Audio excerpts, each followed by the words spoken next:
Welcome to the First Unitarian Fellowship of Nanaimo. Our mission is to create spiritual connection and bring compassion, discovery, and social justice to life. My name is Catherine Walker, and I'm your service leader this morning. My pronouns are she, her, and hers. Let's say hello to everyone attending on Zoom. So what you do is turn around and wave at the frog, and there is an echo. Ruth, we have an echo going on. Yeah, that's what I was just addressing. Oh, it's from the computer, yeah. Yeah. Okay. Please take a moment now to silence your phone. Thank you. Whatever your hopes, dreams, and aspirations, whatever your race, ethnicity, sexual orientation, gender identity, whatever makes you who you are warmly welcomed here. In keeping with our Unitarian Universalist aspiration of radical inclusion, we invite you to share your pronouns as well as your name when introducing yourself, if you are comfortable doing so. We are grateful for our diversity of voices on Sunday mornings, and our services vary from week to week. Our service is between 60 and 75 minutes long. If this is your first time with us, a very special welcome to you. If you are joining us online for the first time, please consider sharing your contact information with us. You can share it with the host by going to the chat icon at the bottom of your screen. We'd love to welcome you to our community. We have a wonderful website, ufon.ca, and invite you to check it out for more detailed information about who we are, the services we offer, and how you can connect with us. We acknowledge today that we meet on the traditional territory of the Snuneymuxw First Nation. As Unitarians, we are committed to the work of reconciliation required to address the harm done to all Indigenous peoples and their cultures by non-Indigenous peoples. We have much to learn from the Indigenous perspective, including that the earth is the source of all life and that our responsibility is to honor and care for it. And now it's time for announcements. Do you have any comments, concerns, or compliments for the Sunday Services Committee? This is a self-serving one.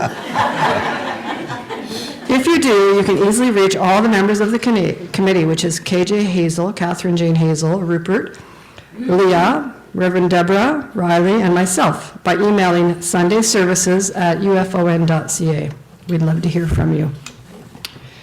So the big cleanup of the fellowship continues. Tony Turner, our board president, and Martha Costco, longtime member of the fellowship, will be going through the 15 or so boxes of documents stored in the minister's office and the boardroom to decide what to keep, toss, or shred. Then on Saturday, March 8th, starting at 11:30 a.m., we'll find the places to store, toss, or shred their contents. John Sewer has kindly offered his truck. Now all we need are volunteers to move the boxes. Oh, they didn't ask you, John. John has been voluntold. He will lend us his truck. Oh, that's what you're laughing about. It wasn't the voluntold. Okay. Yeah, well, yeah, it's spelled phonetically and does all kinds of weird stuff. Okay, now I'm totally lost. Now all we need are volunteers to move the boxes when we know what we're doing with them.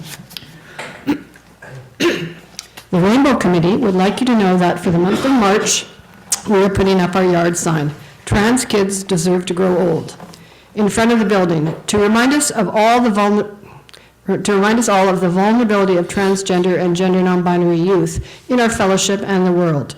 Because I don't know if you know, but there's a very high, the highest suicide percentage rate for that group of people. So growing old is what we want for them. For selected special days honoring gay, lesbian, bisexual, trans, intersex, and two-spirit people, please check out the list posted on the upper right-hand corner of the bulletin board at the back of the hall. To find out about all special events, groups, and meetings taking place in the hall, you can go to the calendar on our website, read the weekly email sent to you on Friday, or check out the large whiteboards in the hall by the washrooms. And now I would like to invite Larry up to talk about canvas time.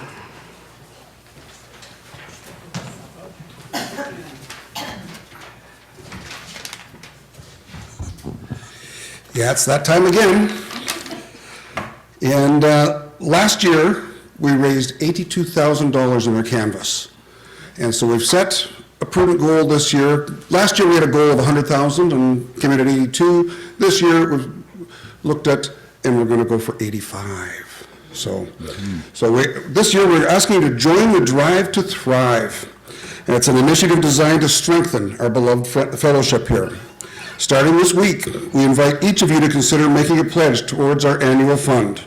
Your generous contributions will enable us to contribute our vital work, enhance our programs, and maintain our beautiful fellowship facilities. Together, we can ensure that our fellowship remains a beacon of hope and a place of spiritual growth for all. Throughout this pledge drive, we'll be sharing inspiring stories of how your support has made a difference in the lives of individuals and families within our congregation and beyond. We believe that with your help, we can achieve extraordinary things and make a lasting impact on our community. Please join us in this important effort by making your pledge this week, because the information is going to be emailed to you this week. And those who don't have email will receive it by snail mail. And so thank you for your unwavering faith and generosity. Together we thrive. And one of the things we've done is the board, we've all got together and we've already put our pledges in. So drum roll please, see where we are.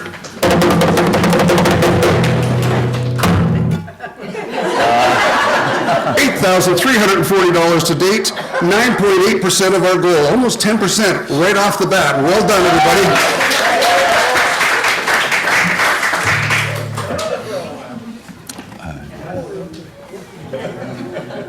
Good job.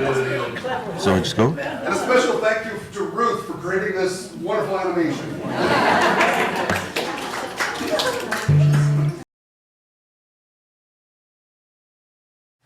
Good morning, everybody. Hello to everyone in the hall, and hello to everyone out there in Zoom land. For those who don't know me, my name is Debbie Goodman, and I'm a longtime member of the congregation, and I'm really grateful to all of you for being here this morning to share an hour of reflection in music and story. Thank you so much for your presence here today. I noticed that our closed captioning is being especially imaginative this morning. So if you burst out in hysterical laughter, I won't take it personally. Try not to do it at the really deep parts of the message. I'd appreciate that. In the spirit of some good self-care, I invite everyone to take a deep breath, relax, set aside your cares, your worries, the burdens of your everyday world, and all the weirdness that played out this week as we share a program we are calling The Nest Egg. I hope this can be an hour of self-care for your spirit and your soul. Everyone deserves that. Thank you, Tony Turner, for being my musical collaborator today and for sharing that beautiful original composition entitled The Survivor Tree. Wasn't that lovely? We picked that song to commemorate something. It's just about 5 years this week since COVID began. 5 years. 5 years. Remember what that was like? The life of this community was turned upside down. We could no longer meet in person. No more choir. No more coffee. No more in-person children's classes, no more spaghetti nights, and no more in-person Sunday services. It was so strange. So we pivoted, as they say. Everything moved to an online platform that I hardly knew about, called Zoom. Thank goodness for our wise minister at the time, Reverend Deborah Thorne, who held us together. And thank goodness for this guy, Tony Turner, who figured out the technology for online gatherings and joined forces with the lady back there behind the console, Ruth Anderson, and other folks, and they steered us through the dark times. In the words of Tony's song, our little fellowship has survived. We are very much alive. We have faced our share of headwinds since our founding in the 1950s. and we have adapted, and we have endured. We've endured through the collective efforts of everyone in the community, through actions, through contributions, through persistence, through hope, through pledge drives. This morning's service is about that kind of resilience, which, as Tony puts in his song, is the root of hope. Returning to his lyrics, the root of hope lies patiently deep down, gaining strength through the night, slowly reaching for the light. Let us reach for the light together this morning. And in that spirit, let's light our chalice.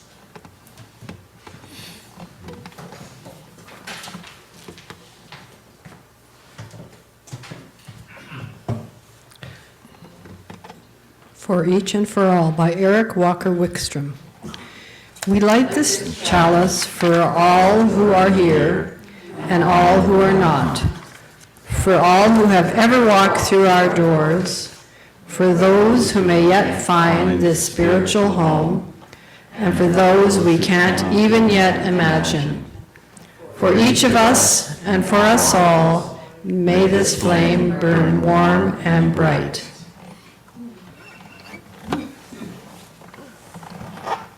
Tony, I'd like to invite Ellie up to give a Canvas testimonial now.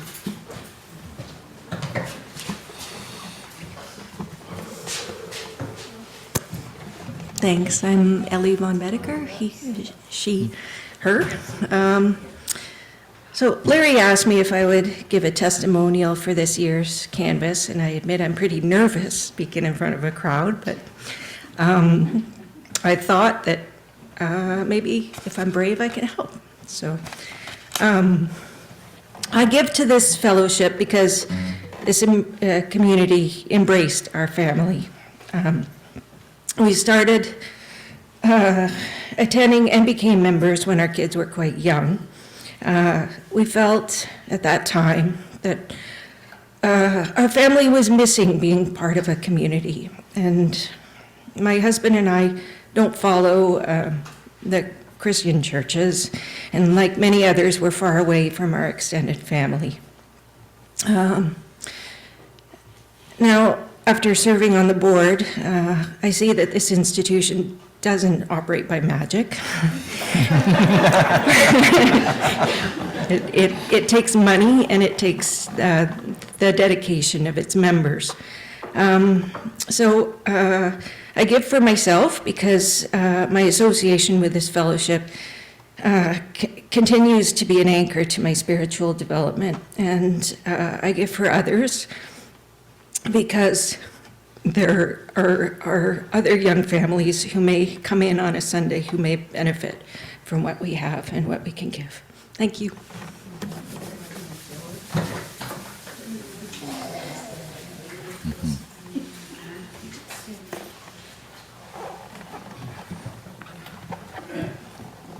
Thank you so much, Ellie. So this is the time in our service when we share a story for any children who are with us and for the child that resides inside each of us grown-up people. So today I'd like us to try something just a little bit different, which is to let this also be a meditation time for us. So Catherine's going to dim our front of house lights for this time. And I probably should put on my reading glasses. No, we're good. We're good. And now I'd like to invite everyone in the hall and out in Zoom land to take a series of relaxing breaths. And as you breathe in and breathe out, I invite you to relax your body, to let any tension in your shoulders melt away, to open and relax your hands, to let any stiffness in your body gently yield, like ice melting to water. As we begin our story time, I invite you to let the corners of your mouth lift into a gentle smile, and imagine the corners of your eyes lifting in a calm happiness. And then imagine that smile spreading into your heart. We'll begin our story now, And as the AV team shares the first slide, I invite you to listen to this story with your smiling child's heart. This story is called An Egg is Quiet by Diana Aston and Sylvia Long. Diana's the writer, Sylvia's the illustrator. An egg is quiet.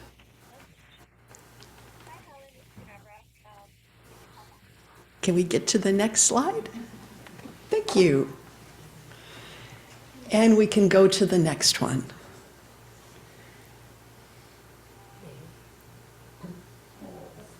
It sits there under its mother's feathers, on top of its father's feet, or buried beneath the sand, warm, cozy.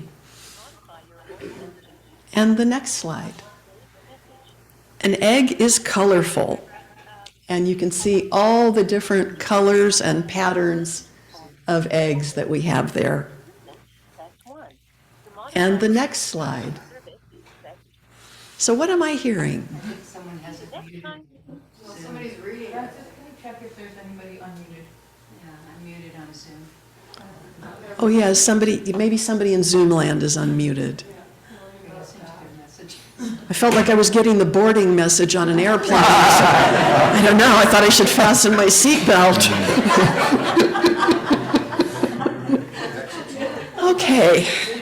Okay, back to our smiling heart. Ice to water, water to gas, okay. An egg is shapely. There are round eggs. There are oval eggs. There are pointy eggs. There are even tubular eggs. Next slide. An egg is clever. The markings on some eggs help them blend in with their surroundings. This is called camouflage. Camouflage is an egg's way of hiding. An egg might be speckled to resemble the rocks around it, or it might be gray, the color of mud by a lake. An egg does not want to be eaten by a raccoon, or a snake, or a fox, or an insect. Eggs come in different sizes. An ostrich egg can weigh as much as 5 pounds. Hummingbird eggs are the size of a jelly bean. It would take about 2,000 hummingbird eggs to equal the size of one ostrich egg. Next slide. An egg is artistic. And so was the person who illustrated this book. I just love these. I love the way she depicted these colors and patterns. And the next slide.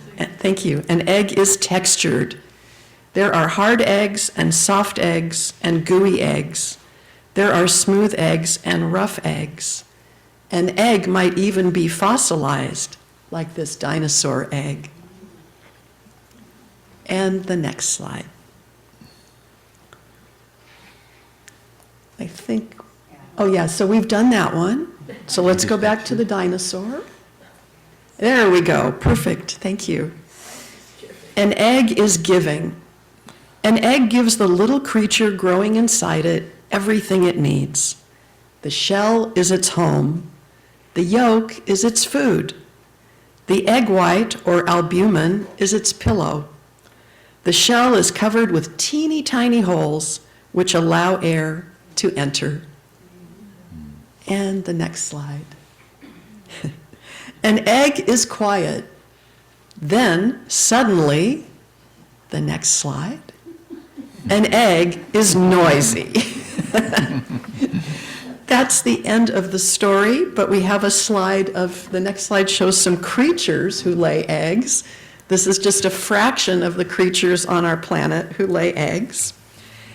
And we have a final slide to bring us out of our story and quiet time, put the lights back on, and sing our children's song with Tony. Thank you, Debbie and Tony. That was a really wonderful story. Now it's time for joys and concerns. As a spiritual community, it is our intention to be authentically present to one another, especially in these different and somewhat difficult times. One way we do this is by including in the service a time to listen to the significant personal milestones in our lives. If you have had such a milestone and wish to share it, now is the time to do so. We'll begin with those of you in the hall, and then we'll invite those attending on Zoom. When you come to the microphone, please introduce yourself with your full name. It's the final pebble in the water bowl.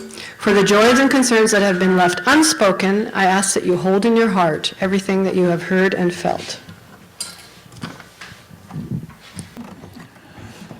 So nice to see Diane and wish her a happy birthday. So today, March 2nd, is the 16th anniversary of Bob and me arriving in Nanaimo. Yay. So I wrote a little story about it. It's called The Nest Egg, and I'll be telling it in 2 parts with a musical interlude from Tony.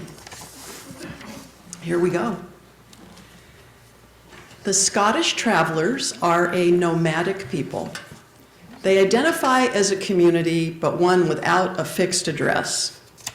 Scottish Travelers are a storytelling people, and they have a saying, story is shared eye to eye, mind to mind, and heart to heart. I agree wholeheartedly with that storytelling philosophy, but I would not adapt well to the Scottish traveler lifestyle. I need a dwelling place where I can plant my roots firmly to thrive. Nonetheless, Bob and I did undertake one major move in our lifetime, applying to leave the United States and resettle in Canada. We got the idea to relocate to Vancouver Island on our honeymoon in 1998. But I don't think I really believed it would happen. I had lived in the western US nearly all my life and in Salt Lake City, Utah for 20 years. Now, in the spring of 2008, I was facing the reality of an international move. After years of applications, background checks, medical exams, and paperwork, we were approved and given a window of time to arrive or lose that status. Do you remember 2008? The first Apple iPhone had been introduced just the prior year. How about that? A young senator named Barack Obama was competing with Hillary Clinton to be the Democratic presidential nominee.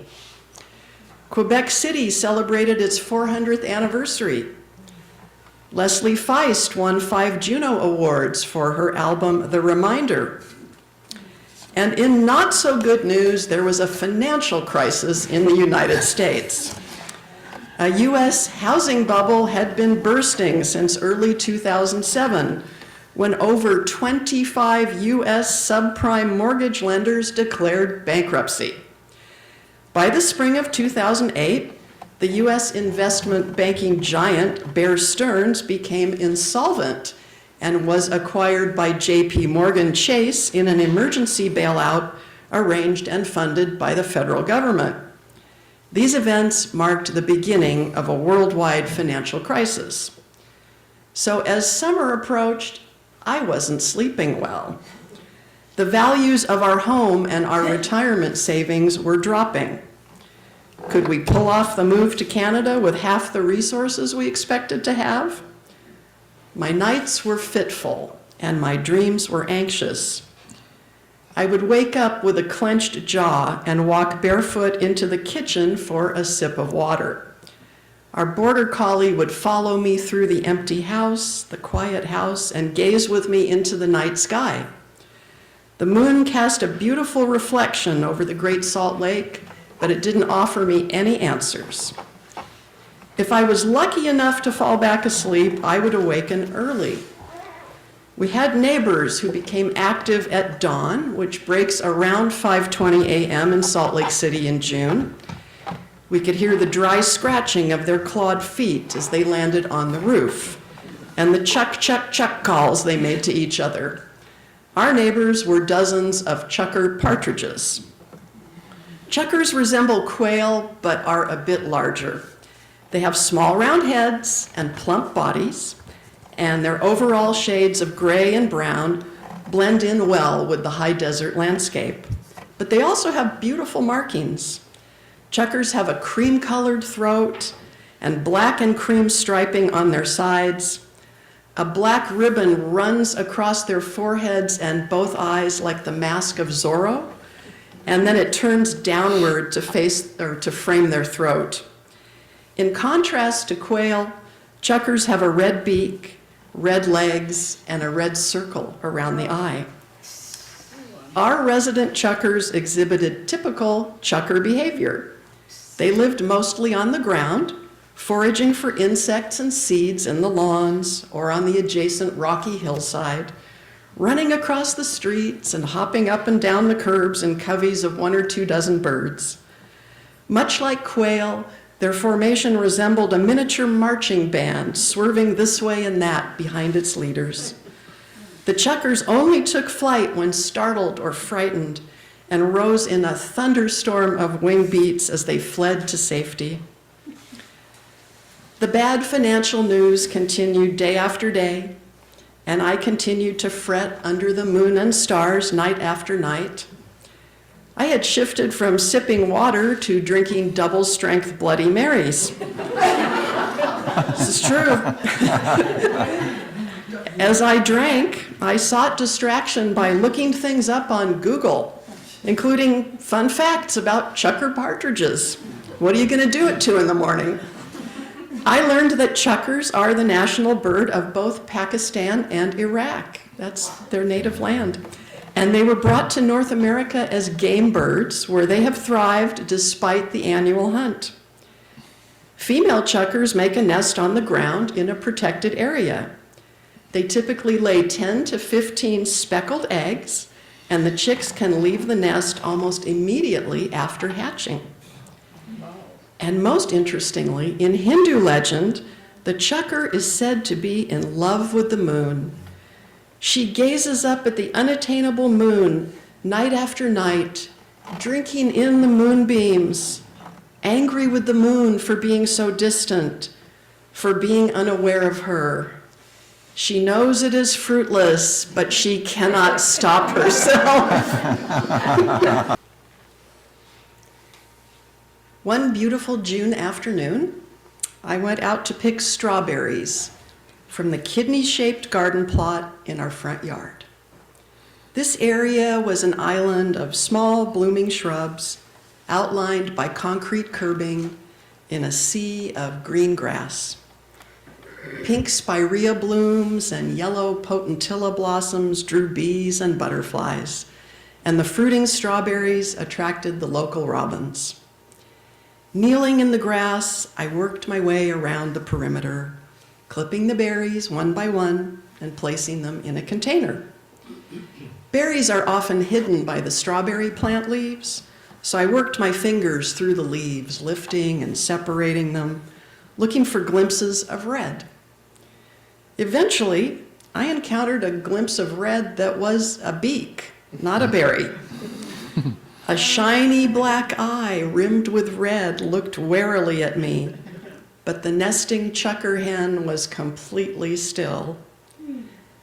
Neither of us moved nor breathed. We were eye to eye, mind to mind, and heart to heart. I feared she might flee or abandon her nest. I had once startled a robin nesting on a tree branch outside a window, and she had done just that, leaving her 3 turquoise eggs to perish. The thought of that robin broke my trance. I withdrew my hand slowly, picked up the strawberry container, and backed away as quietly as I could.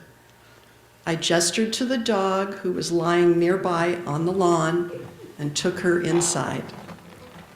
From our upper story bedroom window, I looked back down on the garden plot. The chukar was completely undetectable. I admired her cleverness. She had made a nest where the sprinkler system would supply water, where insects and berries were plentiful, and where shading leaves would protect her from the afternoon heat.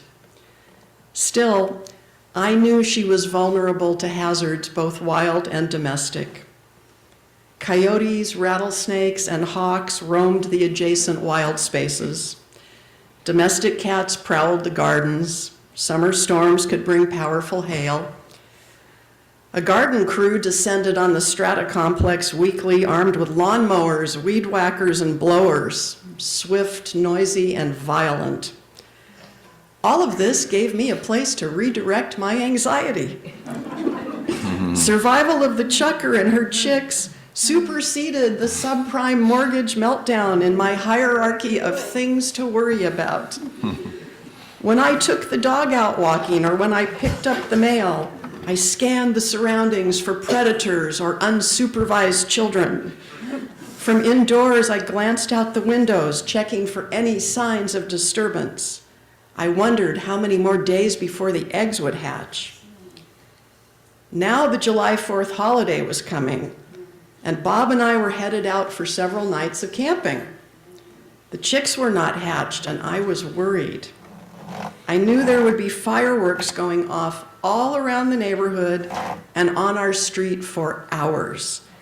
It was hard to imagine the little chucker hen staying on her nest through a marathon of explosions, flashing lights, and falling sparks. But there was nothing to be done. We packed our trailer, drove up to the Uinta Mountains of northeastern Utah, and spent several days hiking with the dog. The stars were bright and plentiful in the backcountry. The nights were peaceful. When we returned, the first thing I did was check the nest. I knelt and carefully pushed back the leaves and stems to peer in, and there they were, 11 little eggshells, cream-colored and brown-speckled, each broken perfectly in half. The chicks had hatched. The chucker hen and her babies had rejoined the colony, leaving behind a small depression lined with grass and breast feathers. By September, the many chicks of the chucker colony had grown to near adulthood.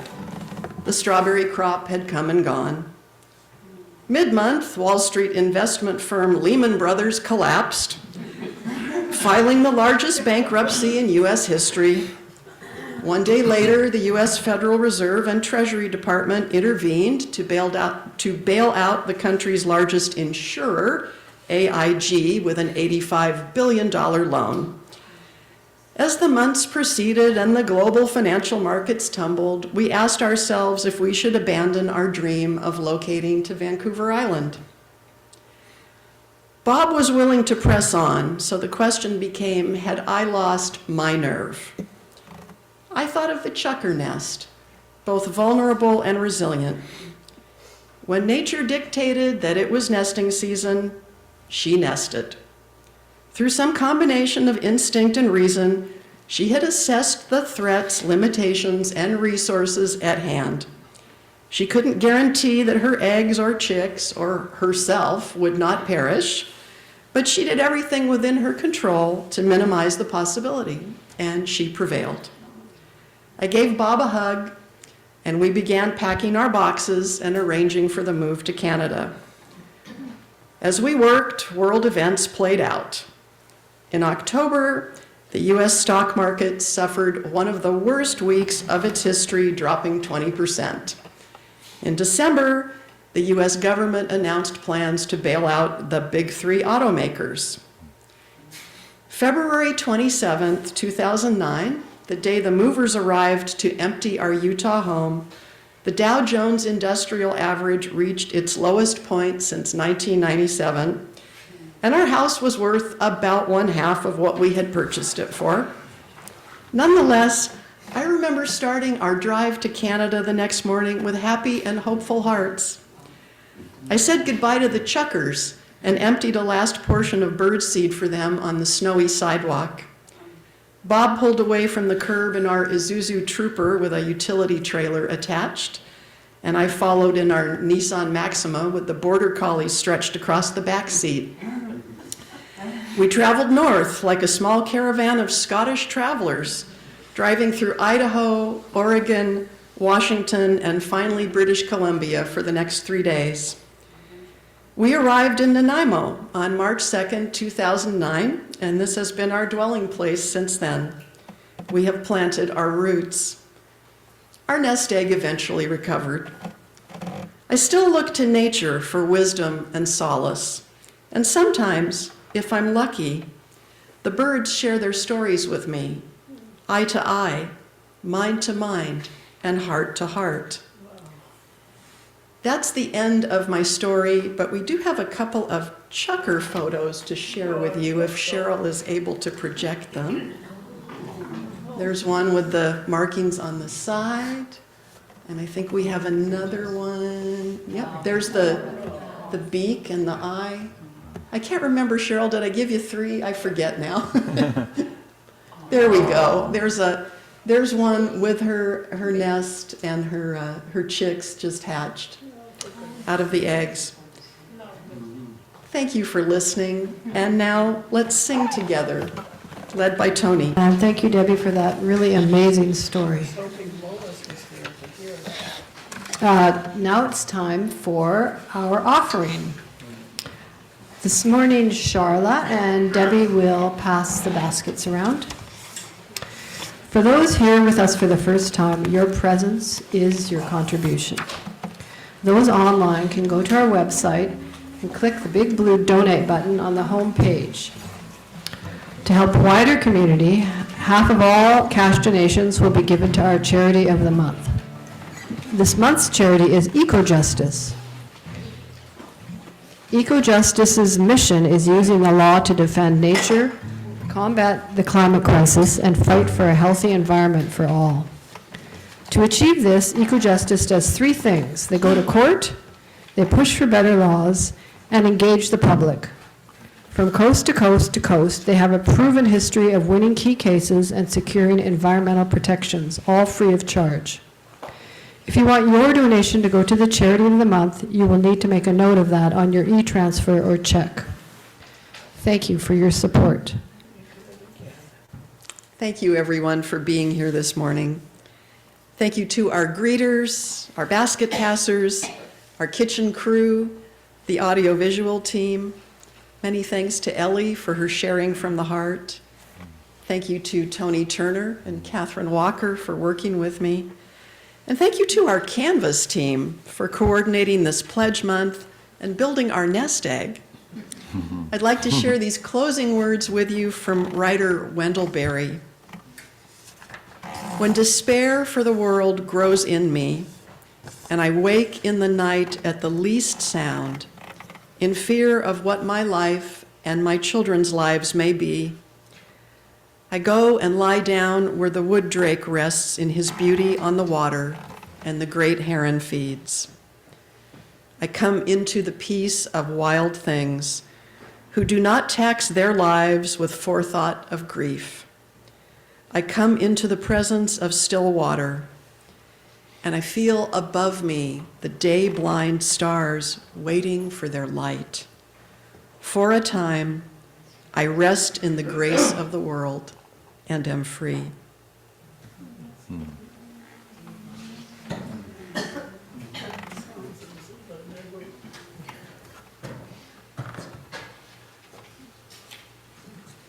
We extinguish this flame, but not the light of truth, the warmth of community, or the fire of commitment.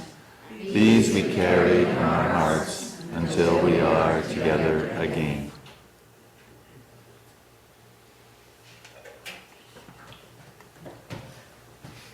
We are nearing the end of our service. After we sing Carry the Flame, you have the opportunity to join a social group. There are breakout rooms available online for the next 30 minutes, and if you want to join one, just stay online and the host will put you in one.